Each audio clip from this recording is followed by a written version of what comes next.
Hey guys, it's Megan Aller, a sales executive with First American Title here in Denver, Colorado, to give you your weekly market update. I wanted to spend some time talking to you about the opportunity for move-up buyers that exists right now in the marketplace.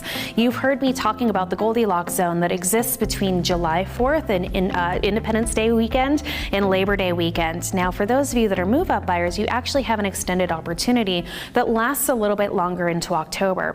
And so for those of you that have been looking to try and move up in the marketplace, but you want to have a little bit more negotiating power, what's great about our market right now is that it still remains incredibly strong for those properties that are under around $400,000. But then when you move north of $600,000 or $800,000, the market opens up and there's more negotiating power at higher price points. We have a much larger threshold of demand for properties that are under $400,000 than homes that are over $600,000 or $800,000. So taking a look here, this is supply and demand by price range in $200,000 price brackets, lower prices being at the bottom of this graph. Okay. Now for those homes that are between $200,000 and $300,000, we have technically 0.9 months worth of inventory. Keep in mind that a balanced market exists at equilibrium when we have about a 6-month supply of inventory. And when this number drops below 1, what happens is that we actually have more buyers in the market than homes to sell those folks.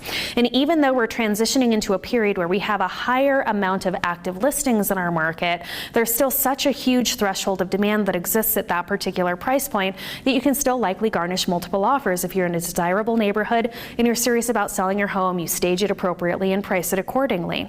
So if you have those homes that are under $400,000, you can still sell with having more buyers than homes to sell those folks. And if you wanted to move up, what's great is that by the time that you move up in that $600,000 to $800,000 price range, you have roughly 2 to 3 times as many choices in that market, which allows you to ultimately have more negotiating power for those properties. Okay.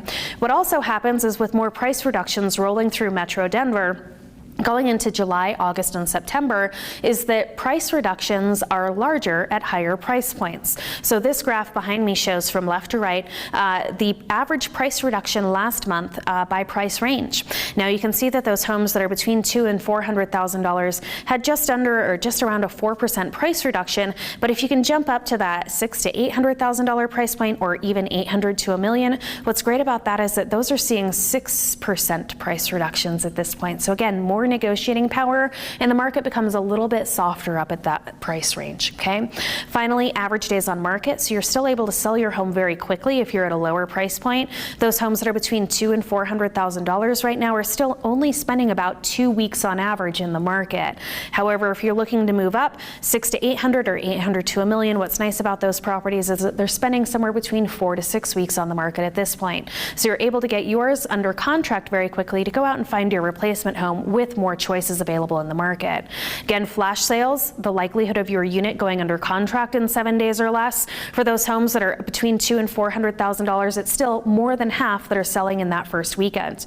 It's likely if they're going under contract that first weekend that you're getting offers that are over your asking price. However, again, for those higher priced homes, they tend to sit on the market for a couple of extra weekends at this point. Okay.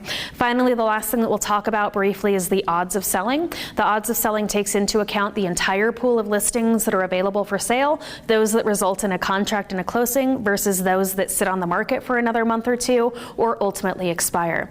Now notice the odds of selling at this point for $200,000 to $400,000, even in July, going into August and September, still remains at about 70%. Again, that threshold of demand is significantly higher than what we have to sell those folks.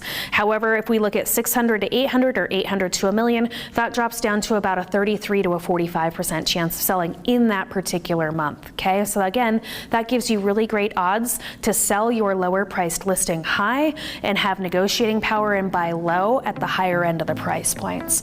Now, I hope that you'll take advantage of the great rates that are out there right now, make your move up, and you can avoid the frenzy that you might experience if you were trying to make that same purchase next year. I hope that if we're able to help you be successful in your next transaction, that we'll get to meet you at our closing tables. Again, my name is Megan Aller, sales executive with First American Title. I hope to see you soon.